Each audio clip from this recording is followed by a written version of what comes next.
और मेरा चैनल का नाम है एग्जाम थिंकिंग। ये मेरा पहला वीडियो है जिसमें मेरी आवाज़ है, बाकी किसी भी वीडियो में मेरी आवाज़ नहीं है। आज से मैं जीके के क्वेश्चन अपलोड करूँगा जो बार बार परीक्षा में पूछे जाते हैं। ऐसे क्वेश्चन है। पहला क्वेश्चन शुरू करता हूँ। जो 45 क्वेश्चन है जो 5 मिनट में कवर किए जाएंगे, ठीक है। ऐसा किसने कहा था, मेरा सारा राज्य बीमार पड़ गया। यदि मैं एक स्थान पर व्यवस्था स्थापित करता हूँ तो दूसरे स्थान पर गड़बड़ी उत्पन्न हो जाती है। यदि मैं दूसरे स्थान पर ठीक करता हूँ तो तीसरे स्थान पर हलचल होने लगती है। यह युक्ति किसकी है? यह मोहम्मद बिन तुगलक ने कहा था। अगला क्वेश्चन,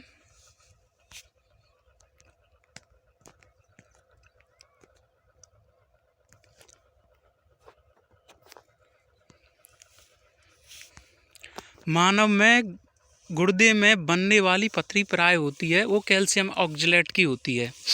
मानव गुर्दे में बनने वाली पथरी प्राय कैल्शियम ऑक्जेलेट की बनी होती है, क्योंकि मूत्र में कैल्शियम मैग्नीशियम लवणों के अतिरिक्त थोड़ी मात्रा में ऑक्जेलिक अम्ल की भी होती है। मानव गुर्दे मूल की सफाई करता है। पथरी कैल्शियम के ऑक्जेलिक अम्ल के प्रतिक्रिया के फलस्वरूप इससे बने कैल्शियम ऑक्जेलेट के जमाव के परिणाम होती है। चंदन के पेड़ को क्या माना जाता है? चंदन का जो पेड़ होता है वो आंशिक मूल परजीवी होता है, ठीक है। वह तापमान कौन सा है जहाँ फ़ारेनहाइट और सेंटीग्रेड पैमाने क्या होते हैं, बराबर हो जाते हैं, वो -40 डिग्री होता है। बैंकों में चेकों को पढ़ने के लिए कौन सी विधि अपनाई जाती है? वो MICR होती है। MICR की फुल फॉर्म होती है मैग्नेटिक इंक करेक्टर रीडर। दाब मापी में पारे का प्रयोग क्यों किया जाता है? इसके कई कारण हैं। पहला कारण है कि जो पारा है वो केस नली की दीवारों से नहीं चिपकता, जो कांच की जो नली होती है उसमें चिपकता नहीं है। दूसरी बात है इसका जो घनत्व है वो अधिक होता है, और जिसके कारण इसकी जो नली की लंबाई है वो कम होती है, और पारे का जो वाष्प दाब है वो भी कम होता है।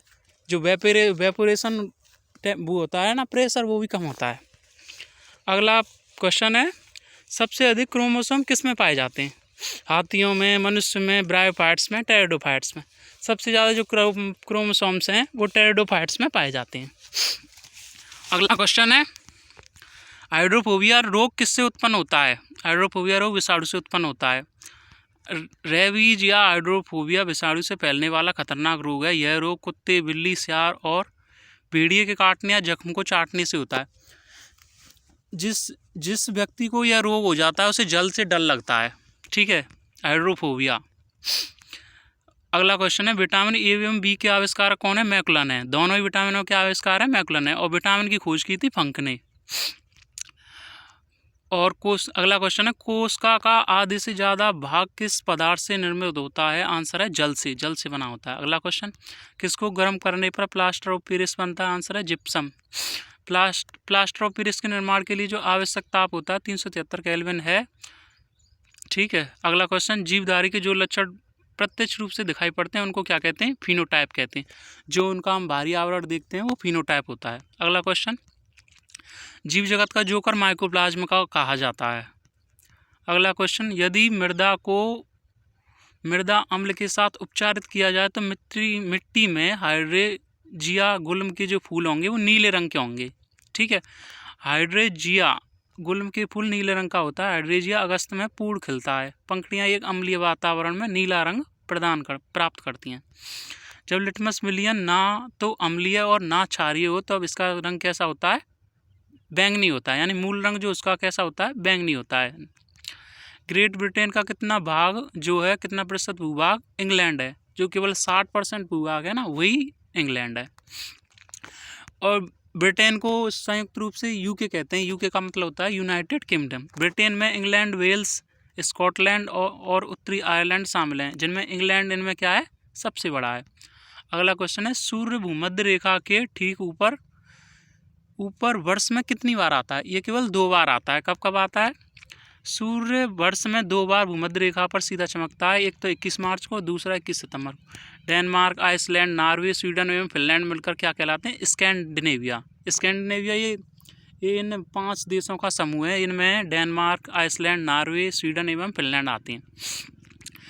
अगला क्वेश्चन, निम्नलिखित में से गंगा की कौन सी सहायक नदी है जो पहाड़ी क्षेत्र के बजाय मैदानी क्षेत्र से उत्पन्न होती है? जो गोमती नदी है, गोमती नदी लखनऊ गोमती नदी के किनारे स्थित है। ठीक है।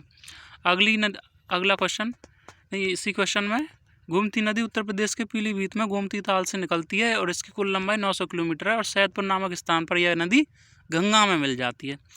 अगला क्वेश्चन, जिब्राल्टर जल डमरू मध्य किन दो देशों के मध्य है? ये है मोरक्को और स्पेन के मध्य। मोरक्को जो है अफ्रीकी देश है। जिब्राल्टर जल डमरू मध्य यूरोपीय देश स्पेन और अफ्रीकी देश मोरक्को को क्या करता है? अलग करता है या जोड़ता है, या जल के द्वारा जोड़ता है। यह जल डमरू मध्य भूमध्य सागर को अटलांटिक सागर से जोड़ता है। ठीक है। अगला क्वेश्चन है, चंद्रभागा नदी की चंद्रा और भागा नदियों का संगम किस स्थान पर होता है? वो होता है लाहौल और स्पीति स्थान पर। ठीक है। चंद्रभागा अथवा चनाब नदी दो नदियों चंद्रा व भागा के संगम से मिलकर बनती है। चंद्रा और भागा नदी का संगम हिमाचल प्रदेश के लाहौल स्पीति के जिले में तांदी नामक स्थान पर होता है। चंद्रभागा जो है हिमाचल से उत्पन्न होने के बाद जम्मू कश्मीर राज्य में प्रवेश करती है। अगला क्वेश्चन, मूलांकुर से विकसित होने वाली जो जड़ें हैं वो मूसला जड़ें कहलाती हैं। ठीक है। मूलांकुर के अतिरिक्त पौधे के किसी भाग से विकसित होने वाली जड़ें अपस्थानिक जड़ें कहलाती हैं। जो मूलांकुर से इसमें दिया है, मूलांकुर से जो विकसित होती है वो जड़ मूसला जड़ें, और इसके अलावा और जो जड़ें होती हैं जो अन्य भागों से उत्पन्न होती हैं वो अपस्थानिक जड़ें कहलाती हैं। निम्न में से किसको पहले ऑल इंडिया वॉर मेमोरियल के नाम से जाना जाता है? यानी इंडिया गेट है ना, उसको ऑल इंडिया वॉर मेमोरियल के नाम से जाना जाता है। अगला क्वेश्चन, नेपाल में गंडक नदी को किस नाम से पुकारा जाता है? आंसर है नारायणी नदी। जो नेपाल में जो गंडक नदी है ना उसको नारायणी नदी कहते हैं। ठीक है। अगला क्वेश्चन, मोहन बीड़ा का आविष्कार जो है मनमोहन भट्ट ने किया था, शायद इसी कारण से इसका नाम मोहन बीड़ा है।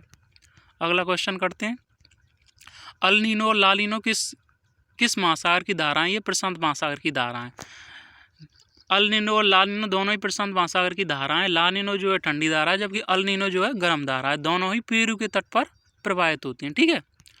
और विश्व स्तर पर प्रेस की आज़ादी को सम्मान देने के लिए विश्व प्रेस स्वतंत्रता दिवस कब मनाया जाता है? आंसर है 3 मई को। ठीक है। अगला क्वेश्चन, ऑडी किस देश की कार बनाने वाली कंपनी है? आप जानते हैं कि जो ऑडी है ना एक महंगी कार है, वो किस देश बनाती है? कौन से देश की बनाती है? जर्मनी देश की बनाती है। अगला क्वेश्चन, राष्ट्रीय चिकित्सक दिवस 1 जुलाई को किसकी याद में मनाया जाता है? वो है डॉक्टर ध्यानचंद रॉय के याद में मनाया जाता है। अगला क्वेश्चन, मराठा राज्य का दूसरा संस्थापक किसे माना जाता है? बालाजी विश्वनाथ को। और मराठा राज्य की स्थापना की थी शिवाजी ने। अकबर ने मिर्जा राजा की उपाधि किस राजपूत राजा को प्रदान की थी? आंसर है मान सिंह को। अगला क्वेश्चन है, इसी क्वेश्चन में अकबर ने राजा मान सिंह को फरजंद की भी उपाधि दी है, दो उपाधियाँ दी थी। ठीक है। अब अगला क्वेश्चन है, भारतीय स्वाधीनता संग्राम के नेताओं में से कौन मिस्टर नेरोम जॉर्टी के नाम से जाना जाता था? आंसर है दादा भाई नौरोजी। हाइडे स्पीच का युद्ध या झेलम का युद्ध 326 BC यानी ईसा पूर्व में किसके बीच हुआ था? आंसर है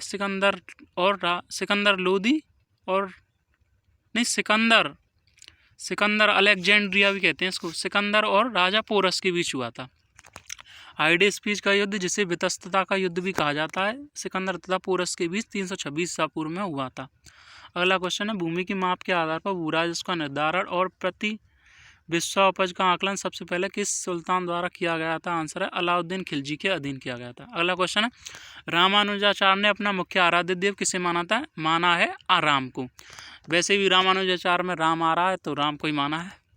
अगला क्वेश्चन है, अलाउद्दीन खिलजी के सेनापतियों के नेतृत्व में गुजरात विजय अभियान के क्रम खम्बात से किसे खरीदा गया था जिसने बाद में दक्षिण भारत की विजय का नेतृत्व किया था? आंसर है मलिक काफूर को क्या है खरीदा गया था। ठीक है। अगला क्वेश्चन है, वह अत्यंत गंभीर मुद्रा में दरबार में बैठता था और दरबार में वह ना तो खुद हंसता था और ना ही किसी को हंसी मजाक या फालतू बातें करने की इजाज़त देता था। मतलब यह उक्ति किससे संबंधित है? यानी ऐसे कौन से राजा की विशेषता है? ये है बलबन की। अगला क्वेश्चन, महमूद गजनवी के साथ भारत आने वाले इतिहासकारों में कौन कौन शामिल है? आंसर है अलबरूनी आया था, उत्पी आया था और व्याकी आया था, तीनों आए थे।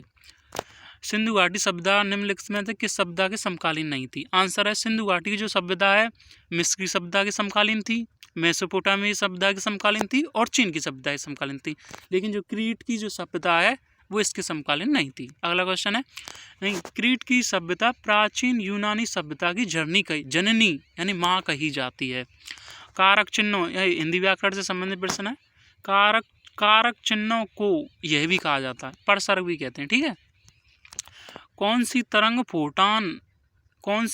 प्रति फोटान अधिकतम ऊर्जा ले जाती हैं, वो एक्स किरणें होती हैं। अगला क्वेश्चन, कौन सी किरणें चुंबकीय क्षेत्र के द्वारा विक्षेपित नहीं होती हैं? गामा किरणें नहीं होती हैं, धन किरणें हो जाती हैं, बीटा किरणें हो जाती हैं, अल्फा किरणें हो जाती हैं। अगला क्वेश्चन, किस विकल्प में समस्त पद का विग्रह गलत है? भयभीत, भयसेभीत, ये सही है।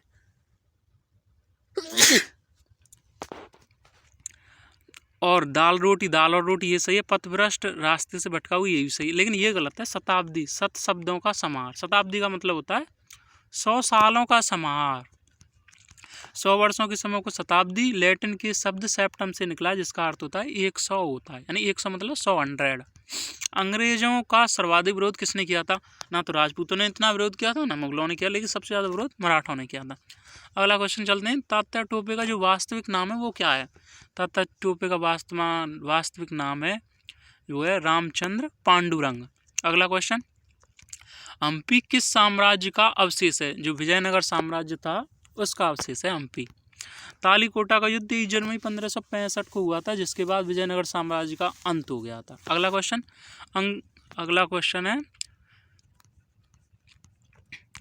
क्वेश्चन है, ये हमने पहले ही पढ़ा था। मेरा सारा राज्य बीमार पड़ गया, यदि मैं एक स्थान पर व्यवस्था स्थापित करता हूँ तो दूसरे स्थान पर गड़बड़ी उत्पन्न हो जाती है, और यदि मैं दूसरे स्थान पर ठीक करता हूँ तो तीसरे स्थान पर हलचल होने लगती है, मतलब परेशान रहता है। यह उक्ति कौन सा राजा था? वो ये मोहम्मद बिन तुगलक। थैंक यू दोस्तों, अगर आपको ये वीडियो पसंद आई है तो इसे लाइक करें और शेयर करें, आपकी अति कृपा होगी। Thank you.